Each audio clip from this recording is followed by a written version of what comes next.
आइए हम जानते हैं क्षेत्रमिति के बारे में। क्षेत्रमिति में पढ़ेंगे हम आयत, ठीक है। और इसमें हम पहला टॉपिक लेते हैं आयत, ठीक है। आयत की आमने सामने पहले आयत का चित्र बनाएं और आयत के आमने सामने की भुजाएं क्या होती बराबर होती हैं। आयत का क्षेत्रफल होता है लंबाई गुणी चौड़ाई। आयत का परिमाप होता है 2 कोष्टक के अंदर लंबाई धन चौड़ाई, और विकर्ण होता है कोष्टक अंडर रूट के अंदर लंबाई का वर्ग धन चौड़ाई का वर्ग, ठीक है। अब हम कुछ चीज़ें जान लेते हैं। एक समकोण त्रिभुज है, ठीक है। इसमें क्या होता है, इसे बोलते हैं कर्ण, इसे बोलते हैं आधार, और इसे बोलते हैं लंब। बोलते हैं कि नहीं बोलते, ठीक है। अब इसको हम आपने तो सुना होगा पाइथागोरस प्रमेय क्या कहलाती है। पाइथागोरस प्रमेय क्या कहलाती है, कर्ण का वर्ग बराबर लंब का वर्ग धन आधार का वर्ग, आधार का वर्ग होती है कि नहीं होती है। क्षेत्रमिति में काफ़ी क्वेश्चनों को सॉल्व करने के लिए हम इस विधि का भी प्रयोग करेंगे। अगर कहीं कर्ण दिया है और लंब दिया है तो हमें आधार निकालना पड़ेगा, आधार दिया है तो हमें लंब निकालना पड़ेगा। हो सकता है कर्ण दिया हो, कर्ण निकालना हो तो लंब और आधार दिया रहेगा। इस तरीके से हम इस फॉर्मूले का उपयोग करेंगे, ठीक है। और एक चीज़ याद रखनी है इसमें, हमेशा क्या याद रखना है कि क्षेत्रफल परिमाप से ज़्यादा होता है। क्षेत्रफल परिमाप से ज़्यादा होता है, ठीक है, ज़्यादा होता है। ये चीज़ पता है नहीं पता है आप लोगों को, मुझे नहीं पता, पर मैंने आप लोगों को बता दी, ठीक है, कि आयत में क्षेत्रफल परिमाप से ज़्यादा होता है, ठीक है। अब ये जो पाइथागोरस प्रमेय लगाए थे तो हमारे पास मतलब मोस्टली काफ़ी सारी वैल्यू आती हैं, जैसे लंब बटे कर्ण दिया रहता है, फिर यहाँ पे भी लंब बटे, ये परपेंडिकुलर और बेस दिया हुआ है, ठीक है। और ये एच को हाइपोटेनियस बोला जाता है या कर्ण हिंदी में बोला जाता है, ठीक है। तो इस तरीके की कुछ दी रहते, तो इसमें दिया रहता है 3, 6, 9, 12, 15 दिया रहता है कि नहीं दिया रहता है। तो इसको निकालने की डायरेक्ट ट्रिक दी रहती है कि अगर 3 दिया है और फिर यहाँ 4, 8, 4 3 12, 4 चौको 16, 4 पंचे 20, अगर 3 और 4 दिया है तो हमारे पास कर्ण क्या आएगा 5 आएगा। 6 और 8 दिया है तो कर्ण क्या आएगा 10, 5, 10, 15, 20, 25। ये किससे निकला है हमारे हाइपोथेनियस मतलब पाइथागोरस प्रमेय से। अगर हमारे पास लंब 3 और आधार 4 दिया हो तो कर्ण कितना निकलेगा 5 निकलेगा। अगर हमारे पास लंब 6 और आधार 8 दिया हो तो कर्ण कितना निकलेगा 10 निकलेगा। अगर हमारे पास कर्ण 15 और आधार 12 दिया हो तो कर्ण लंब कितना निकलेगा 9 निकलेगा। तो ये चीज़ों को हम बेसिक चीज़ों को क्या करेंगे अपने साथ याद कर लेंगे, ठीक है। इन चीज़ों को हम याद कर लेंगे। दूसरी चीज़, एक और चीज़ क्या है, परिमाप हमेशा किस में लेते हैं वो मैं बता देती हूँ, क्षेत्रफल किस में लेते हैं वो मैं आपको बता देती हूँ, और वॉल्यूम मतलब आयतन बोलते हैं इसे, ठीक है। आयतन किस में लेते हैं वो मैं आपको बता दे रही हूँ। तो जब भी परिमाप मीटर में होगा तो क्षेत्रफल मीटर स्क्वायर में होगा, और वॉल्यूम किस में होगा किलोमीटर स्क्वायर में होगा, ठीक है। जब भी परिमाप सेंटीमीटर में होगा तो हमारा क्षेत्रफल निकलेगा तो सेंटीमीटर स्क्वायर हो जाएगा, और ये क्या हो जाएगा इसका भी सेंटीमीटर क्यूब हो जाएगा आयतन, ठीक है। अगर परिमाप किलोमीटर में दिया है तो हमारा क्षेत्रफल क्या होगा किलोमीटर स्क्वायर हो जाएगा, ठीक है। और ये मीटर क्यूब हो जाएगा क्या वॉल्यूम हमारा, ठीक है। कुछ और भी बचे हुए हैं वो भी मैं आपको बता दे रही हूँ, और आप इसको जल्दी से जल्दी याद कर लीजिए क्योंकि आपके लिए और अच्छा रहेगा। 12, 5 और 13, और 12 दूनी 24, 10 और 26। ये हमारा, अगर हमारे पास आधार 12 दिया रहे और लंब 5 दिया रहे तो कर्ण कितना निकलेगा 13 निकलेगा। अगर हमारे पास 24 दिया रहे आधार और लंब दिया रहे 10 तो हमारा कर्ण क्या निकलेगा 26 निकलेगा, ठीक है। और अधिक जानकारी के लिए, मैथ्स में शॉर्टकट जानने के लिए मेरे चैनल को लाइक एंड सब्सक्राइब करें, ठीक है। अब हम इनके क्वेश्चंस करते हैं आपके सामने। चलिए, एक आयत की लंबाई 10 सेंटीमीटर है और चौड़ाई 5 सेंटीमीटर है, तो इसका हमको निकालना है क्षेत्रफल परिमाप और विकर्ण। निकालना है कि नहीं निकालना? तो हमने आपको बताई था क्षेत्रफल बराबर क्या होता है, तो लंबाई गुणित चौड़ाई बताया था ना।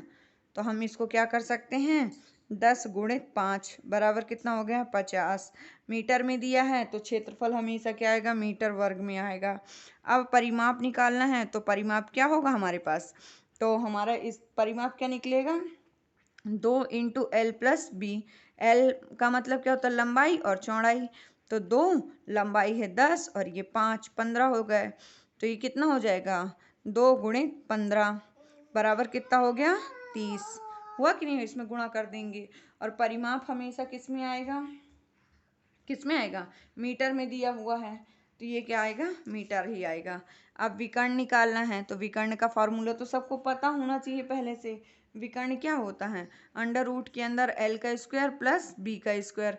एल का स्क्वायर मतलब कितना हो गया 10 का वर्ग, 10 का वर्ग कितना होता है 100 होता है, प्लस इसका 5 का वर्ग। ठीक है, तो कितना हो गया हमारे पास 10 और 5, तो ये हो जाएगा 100 प्लस 25 हो गया अंडर रूट 125। ये हमारा आंसर हो गया। ठीक है, अब हम इसी का अगला क्वेश्चन, आयत का परिमाप 46 मीटर दिया हो और लंबाई 15 मीटर दी हो तो विकर्ण कितने मीटर होगा। ठीक है, तो हमको ये पता होना चाहिए कि विकर्ण कितने मीटर लंबा होगा। ठीक, तो अब हम यहाँ से लेते हैं कि अगर सबसे पहले हम परिमाप निकालते हैं। परिमाप बराबर क्या होता है, 2 गुणित लंबाई धन चौड़ाई, होता है कि नहीं होता। परिमाप कितना दिया है 46 बटे में 2, और लंबाई कितनी दी हुई है हमारे पास 15, बी हमें दिया नहीं तो बी की जगह हम बी ही रहने देंगे। 46 बटे में 2 कर देंगे, हम करेंगे कि नहीं करेंगे।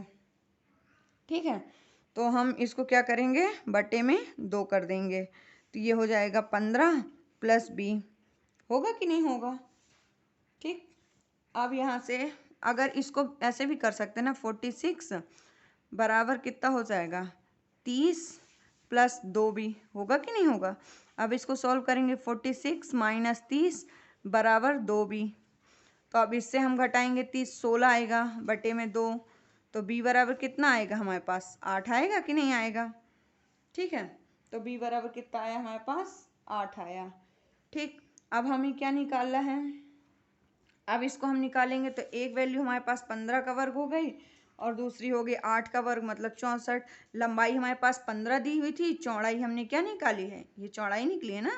चौड़ाई हमारे पास कितनी निकली 8, तो 8 का वर्ग करेंगे तो कितना हो जाएगा ये हमारे पास, ये कितना हो जाएगा हमारे पास, तो 225 प्लस 64, 8 का वर्ग 64 होता है तो ये 64 लेंगे, ये 8 का वर्ग। ठीक है, 64 लेंगे। अब इसे अगर हम जोड़ेंगे जब तो कितना आएगा 279, मतलब यह कैलकुलेशन करेंगे तो ये 17 का वर्ग आएगा। ठीक है, अब हम इसी का अगला क्वेश्चन लेते हैं। ठीक, अगले क्वेश्चन हमारे किस टाइप के रहेंगे इसे के, तो ये लेते हैं, आयत का परिमाप 70 सेंटीमीटर है, चौड़ाई 15 सेंटीमीटर हो तो विकर्ण कितना होगा। ठीक है, तो अब हम एक सबसे पहले आयत बनाते हैं। ठीक है, आयत बनाए, आयत क्या है ये हमारा दिया है 20 सेंटीमीटर। ठीक है, और चौड़ाई कितनी दी हुई है हमारे पास, ये 15 हम ले लेंगे जो दी हुई है, और इसको भी 20 मान लेंगे, और ये हमारे पास 15 क्योंकि आमने सामने की क्या होती है भुजाएं होती हैं। अब विकर्ण का फॉर्मूला तुम लोगों को पता है क्या होता है, विकर्ण बराबर क्या होता है, अंडर रूट के अंदर लंबाई का वर्ग धन चौड़ाई का वर्ग, होता है कि नहीं होता है। और अब हमारे पास अगर परिमाप दिया हो तो अब हम क्या कर सकते हैं, बताओ जल्दी से बताओ। अगर चौड़ाई 30 दी है, हमें पता भी होना चाहिए कि हमें परिमाप कितना दिया हुआ है हमारे पास।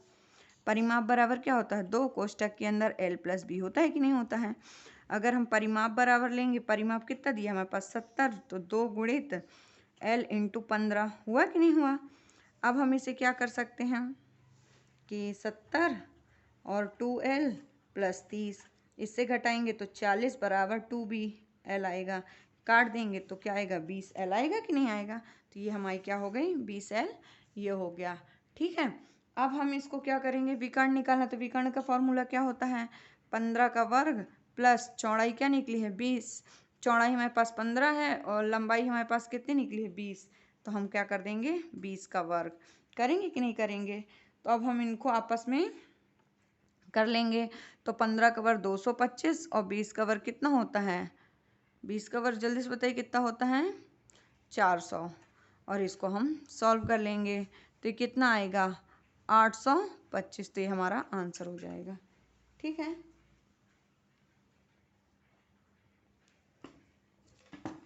अब हम इसके बाद अब करेंगे आयत की लंबाई चौड़ाई से 60% अधिक है। यदि लंबाई और चौड़ाई के बीच का अंतर 24 मीटर हो तो आयत का क्षेत्रफल कितना होगा? ठीक है। तो सबसे पहले हम क्या लेते हैं यहाँ पे कि क्या बोल रहा है कि लंबाई, एक साइड लंबाई लिख लेते हैं, एक साइड चौड़ाई लिख लेते हैं। अगर चौड़ाई 100% है तो कितना अधिक है? 160% अधिक है कि नहीं? इन दोनों का अंतर कितना है? कितना दिया हुआ है हमारे पास? 24 मीटर दिया हुआ है कि नहीं दिया हुआ है? ठीक है। और कितने प्रतिशत का है? 60% का अंतर है। ठीक है। इसलिए 60% बराबर कितना आएगा? 24।